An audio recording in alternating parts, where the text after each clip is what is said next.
जी अस्सलाम वालेकुम। यासीन आपके साथ हाजिर है इस मॉर्निंग ब्रीफिंग में।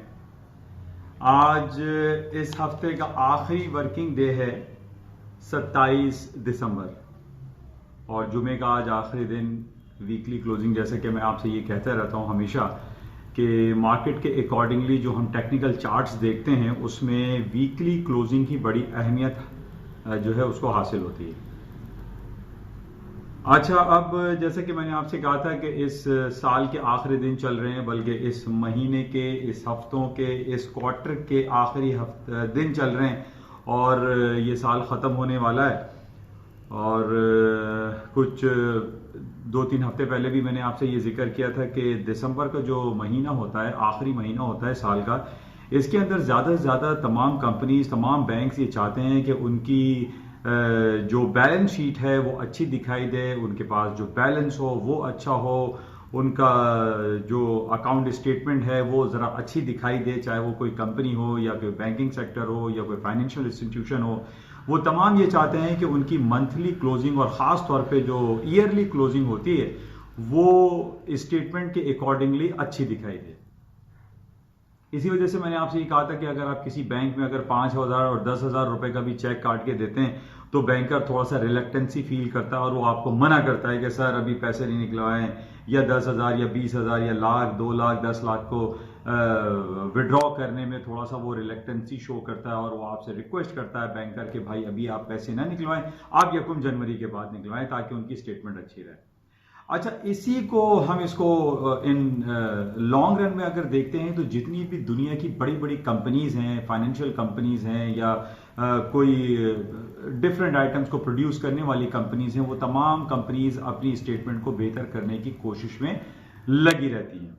अच्छा, इसी पॉइंट का जो रिफ्लेक्शन है वो मैं, जैसे कि आपसे पहले भी मैंने ये कहा था कि जो दिसंबर का महीना है उसमें तमाम जो कंपनीज हैं वो अपनी स्टेटमेंट को, अपनी तमाम हालात को बेहतर दिखाने की कोशिश करती हैं और उसकी वजह से वो कोशिश में ये भी लगी रहती हैं कि उनकी सेल जो है वो ज़्यादा से ज़्यादा हो, ताकि वो अपनी जो रेवेन्यू जनरेशन है या उनके जो ईपीएस है वो बेहतरीन दिखाई दे। और यही वजह है, मैंने आपसे जैसे पहले कहा था कि ये दिसंबर का महीना है, क्रिसमस हॉलीडेज हैं, सांता रैली के हवाले से बड़ी बातें इसमें होती हैं और हमने साल साल इस चीज़ को नोट किया है कि जनाब दिसंबर का जो महीना होता है उसमें स्टॉक मार्केट में एक सांता रैली कंसिडर की जाती है। सांता रैली जो है वो दिखाई देती है और सांता रैली यानी उसमें ये देखा जाता है कि स्टॉक मार्केटों में बहुत ज़्यादा तेज़ी है, लोग जो है वो बहुत ज़्यादा स्टॉक्स को बाय कर रहे हैं, उसकी जो रेवेन्यू जनरेशन है उसमें बहुत इजाफा हो रहा है, उनके ईपीएस में इजाफा हो रहा है और यही कुछ अभी हम देख रहे हैं।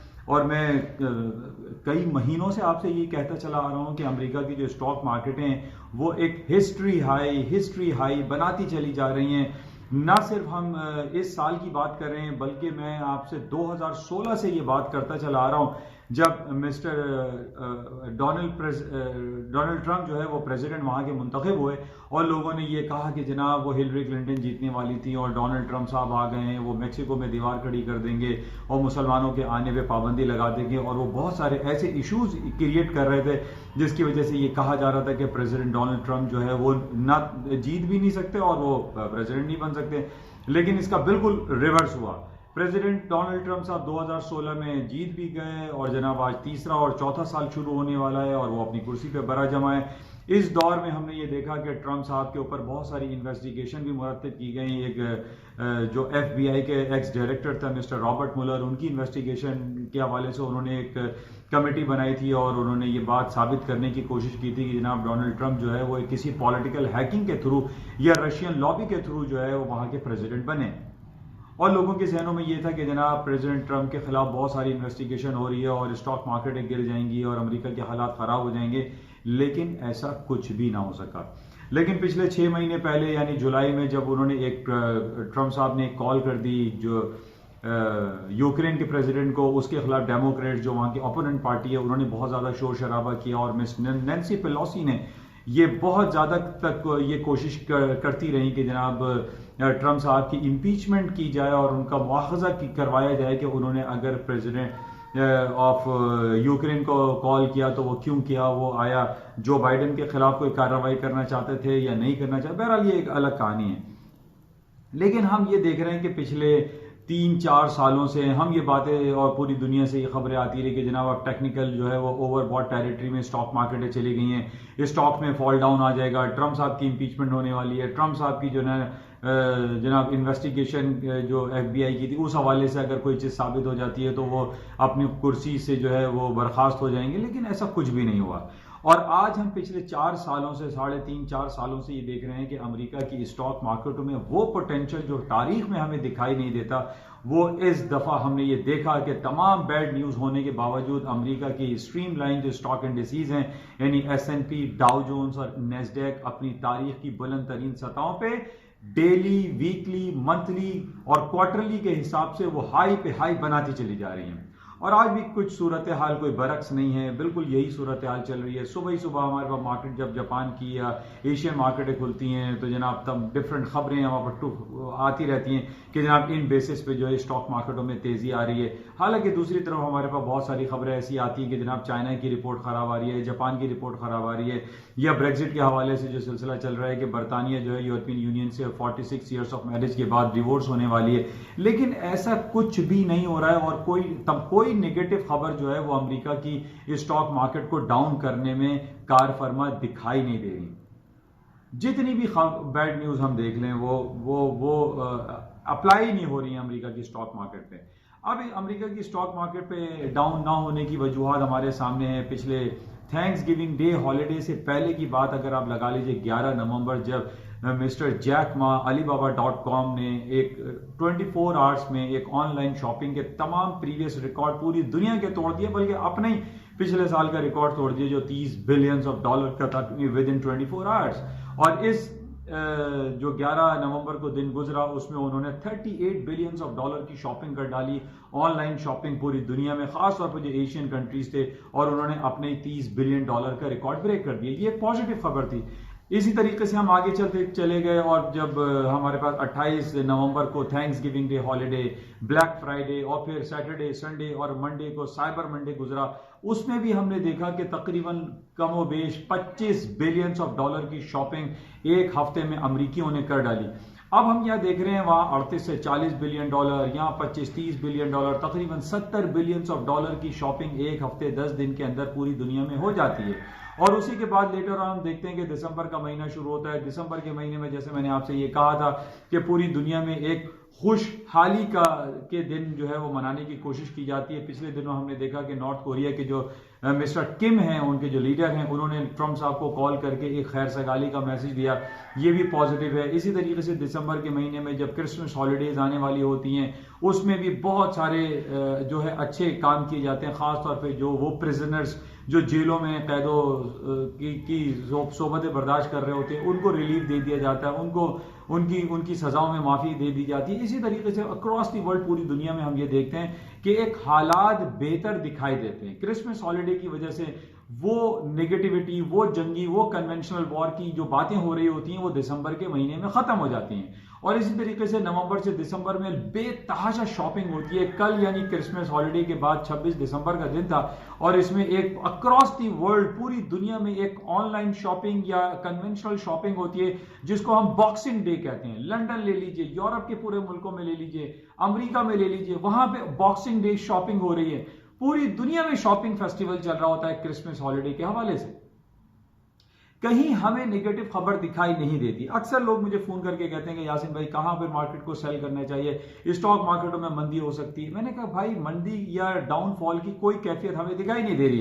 कहीं कोई ऐसी खबर नेगेटिव, एक्सट्रीम नेगेटिव खबर जहां पर हम ये कहें कि जब बमबारी हो रही हो, कन्वेंशनल वॉर शुरू हो गई हो, कहीं फौजी ऑपरेशन हो रहा है, कहीं कुछ नहीं हो रहा है। हर तरफ चिल है, अमन है, शांति है, जिसकी वजह से हम पॉजिटिव रिफ्लेक्शन देख रहे हैं कि अमेरिका और पूरी दुनिया की स्टॉक मार्केटों में तेजी का रुझान है। पाकिस्तान की PSX इंडेक्स में भी 3-4 दिन पहले पिछले हफ्ते थोड़ी सी मार्केट डाउन हुई, 2000 पॉइंट डाउन हो गई थी, लेकिन आज हम देख रहे हैं 41,000 के लेवल को फिर मार्केट क्रॉस करती हुई दिखाई दे रही है और हो सकता है कि इन नियर 2-3 दिनों में मार्केट 42,000 के लेवल को ब्रेक कर दे। PSX 100 इंडेक्स जो KSC 100 इंडेक्स कहलाता है। यानी हम ये देख रहे हैं कि तमाम खबरें हमें अच्छी दिखाई दे रही हैं। अच्छा, इस अच्छी खबर होने पे कई लोगों ने मुझसे पूछा कि जनाब अच्छी खबरें चल रही हैं, गोल्ड की मार्केटें नीचे आ जाएंगी। मैंने कहा नो। लोगों ने कहा कि अच्छी खबरें चल रही हैं, तेल की कीमतों में नीचे आ जाएगी। मैंने कहा नो, क्योंकि तेल की कीमतें देखिए, हमेशा हमने जो डिफरेंट एक ज़माना गुजर गया, हम यही चीज़ें देख रहे होते हैं।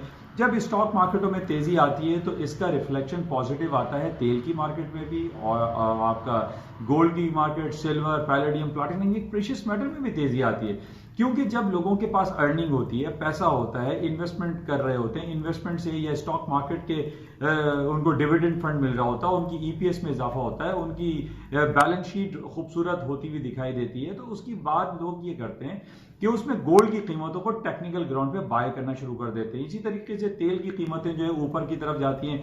जैसे मैंने आपसे कहा था कि नवंबर और दिसंबर में सर्दियों का मौसम होता है, और सर्दियों के मौसम में ये Christmas holidays and thanks giving holiday के बाद मार्केटों में छुट्टी जैसा समा होता है, और अभी भी ये सिलसिला चल रहा है। और जैसा कि हमने ये देखा है कि अमेरिका में जो है वो हाईवेज एंड फ्रीवेज बहुत ज्यादा बने हुए हैं, लोग अपनी गाड़ियां स्टार्ट करते हैं और लॉन्ग हॉलीडेज पे चले जाते हैं, और लॉन्ग हॉलीडेज पे जाते हैं तो वहां पे हाईवेज पे बहुत हैवी ट्रैफिक नजर आता है हमें, और उस हैवी ट्रैफिक जाहिर है वो हवा से नहीं चलते बल्कि वो पेट्रोल से गाड़ियां चलती हैं। तो इस वजह से पेट्रोल की मांग में इजाफा होता है और पेट्रोल की कीमतों में इजाफा होता है। आज हम देख रहे हैं तकरीबन $62, तकरीबन 4-6 महीने का मार्केट ने हाई कर दिया है। और क्रूड ऑयल की कीमतें टेक्निकल ग्राउंड में मैंने आपसे कहा था कि 59.90 का लेवल टूटेगा तो मार्केटें हायर साइड पे जाएंगी, और यही कुछ सूरत हाल आज हम देख रहे हैं। अच्छा, इसकी साथ ही दूसरी तरफ हम गोल्ड की मार्केटों की बात कर लेते हैं। गोल्ड की मार्केट में पिछले कई महीनों 3-4 महीने से आपसे कह रहा था कि 1440 और 1480 का crucial supporting and resistance level था। 1445 का गोल्ड ने लो किया था, और उसके बाद से मार्केटें जो हायर हाइट पे चलती चली गई। उसके बाद 1480 का बहुत ज्यादा क्रूशियल रेजिस्टेंस लेवल था। मैंने आपसे कहा था कि 1480 के ऊपर के स्टॉप लगा के बेचें, और वहां से मार्केट दोबारा 1465 1460 तक आई। देन आई रिकमेंड यू कि 1480 का लेवल टूटे तो गोल्ड को बाय करना शुरू करें, और आज यही सूरत हाल है। 1480 का लेवल जो पिछले हफ्ते से टूटा है, मार्केट आज 1415 1420 तक मार्केट 1520 तक मार्केट आ गई है। तो वहां से $35-40 जो है 1480 से 1520 1515 तक मार्केट अभी आ चुकी है, और इसके अंदर मजीद पोटेंशियल दिखाई दे रहा है। उसकी वजह यह कि जैसे मैंने आपसे कहा कि जब भी स्टॉक मार्केटों में तेजी आती है तो तेल की कीमतों में और ऑयल की गोल्ड की और सोना चांदी और पैलेडियम प्लैटिनम की कीमतों में भी इजाफा होता है। तो यही कुछ हो रहा है। अब बात यह है कि इन तमाम चीजों को मद्देनजर रखते हुए हमें टेक्निकलिटीज को भी मलूज़े खातिर रखना पड़ता है। जब हमने ये देखा कि 1480 का एक बड़ा इंपॉर्टेंट रेजिस्टेंस लेवल गोल्ड का टूटा, तो वहां से मैंने आपसे यही कहा था कि गोल्ड को बाय करना चाहिए, और गोल्ड तकरीबन $35-40 वहां से ऊपर आ चुका है। और अभी भी अब ये मंथली क्लोजिंग, ईयरली क्लोजिंग और क्वार्टरली क्लोजिंग आने वाली है, और इसकी बहुत ज्यादा इंपॉर्टेंस है। अब ना सिर्फ क्वार्टरली और मंथली क्लोजिंग आ रही है, बल्कि डेकेड क्लोजिंग भी आ रही है। 10 साल की तारीख बदलने वाली है। यानी हमने 2010 से ये देखा था 10, 11, 12, 13, 14, 15, 16, 17, 18, 19 खत्म हो रहा है। 2019 के बाद डेट चेंज हो जाएगी, 2020 शुरू हो जाएगा। तो अब 2021, 22, 23 में 2 की सीरीज चलेगी। तो ये डेकेड जो है ये खत्म हो रहा है। इस डेकेड में अगर हम सिलसिला उठाते हैं और पूरे 10 साल की कहानी चेक करते हैं, तो हमें एक सबसे इंपॉर्टेंट इवेंट नजर आता है कि 2014 में Alibaba.com ने जब अपने IPO इशू किए थे, वो पाकिस्तान बल्कि पूरी दुनिया की तारीख में सबसे इंपॉर्टेंट ईयर है 2014 का, जिसमें अपने IPOs $25 बिलियन के इशू कर दिए थे, जो कि तारीख में सेकेंड टाइम जो तोड़ा है वो अभी सऊदी अरामको ने उसको ब्रेक किया है। तो बहरहाल मुख्तसर मैं आपसे ये बता रहा हूँ कि पूरी दुनिया में जो अभी जो सिलसिले चल रहे हैं, जो स्टोरीज हैं, वो तमाम की तमाम पॉजिटिव है, कहीं निगेटिविटी दिखाई नहीं दे रही। 2 या 3 दिन अब रह गए अमेरिका और पूरी दुनिया की मार्केटें बंद होने में। न्यू ईयर हॉलीडेज आ रहे हैं, आज के बाद हमारे पास 3 दिन रह जाएंगे जो न्यू ईयर हॉलीडेज आ जाएंगे। तो हम ये देख रहे हैं कि तमाम दुनिया में अच्छी हालात चल रहे हैं, खबरें अच्छी हैं। अब ये दिसंबर का महीना खत्म होने के बाद जो जनवरी में हमारे पास डिफरेंट रिपोर्ट्स आएंगी, जो डिफरेंट बड़ी बड़ी कंपनीज की जो अर्निंग रिपोर्ट्स होती हैं, उसको भी हम आई पर्सनली फील कि जिस तरीके से मैं पिछले कई महीनों से ये देख रहा हूं कि अमेरिका की स्टॉक मार्केटें तारीख की बुलंद तरीन सतहों पर चलती चली जा रही हैं, कोई बैद नहीं है कि दिसंबर खत्म होने के बाद जनवरी की जो मार्केटें होंगी उसमें भी एक तेजी का रुझान बरकरार रहेगा। उसकी वजह है कि जितनी भी कंपनीज की अर्निंग रिपोर्ट आएगी उसको तो हम देख ही रहे हैं। दिसंबर के महीने में कोई दिन ऐसा नहीं होगा कि अमेरिका की स्टॉक में कोई डाउनफॉल आया हो, हाई पे हाई बनाती चली जा रही है। तो हाउ कैन आई से कि जनाब जनवरी के महीने के मार्केटें जो है वो डाउनफॉल हो जाएंगी? नो। क्योंकि जो अर्निंग रिपोर्टें आएंगी वो सब की सब अच्छी आएंगी, बेहतरीन आएंगी और अमेरिका की स्टॉक मार्केटों में एक नया पोटेंशियल, एक नया इंजेक्शन लगेगा और अपनी नए तारीख रकम करेंगी। क्योंकि हमने ये देखा है कि जब स्टॉक मार्केटें इस तरीके से हायर साइड पे जाती हैं तो उनकी इंडिविजुअल कंपनीज की रिपोर्ट भी प्लस में आती हैं, अच्छी आती हैं। तो ये जनवरी के महीने में भी हम ये नहीं कहेंगे कि मार्केटें गिरेंगी, मार्केटें ऊपर की तरफ जाएंगी। बहरहाल जनवरी का जो महीना अभी हमारे पास जल्द शुरू होने वाला है, इसमें दो इंपॉर्टेंट इवेंट हमारे पास रहेंगे। एक खासतौर पर ब्रेग्जिट के हवाले से दोबारा से वोटिंग होगी हाउस ऑफ लॉर्ड्स लंदन में, और दूसरा हमारे पास रहेगा प्रेसिडेंट डोनाल्ड ट्रंप की इंपीचमेंट के हवाले से, जो कि सेनेट में पास होना अभी बाकी है, उसकी डेट आना बाकी है। कहा यह जा रहा है कि 6 या 7 या अगले 10 दिनों में, जनवरी के 10 दिनों में वो इंपीचमेंट के हवाले से सेनेट में वोटिंग होगी। और जैसे कि मैंने आपसे कहा था कि सेनेट में भी कुछ नहीं होने वाला। सेनेट में ट्रंप साहब की अक्सरियत है और ट्रंप साहब कभी भी उसमें लूजिंग पोजीशन में नहीं होंगे। और उसके बाद स्टॉक मार्केटें और मजीद तेजी की तरफ जाएंगी। सेनेट में ये बिल फेल हो जाएगा, रिजेक्ट हो जाएगा और ट्रंप साहब अपनी सदारती कुर्सी पर बड़ा जमा होते हुए दिखाई देते हैं।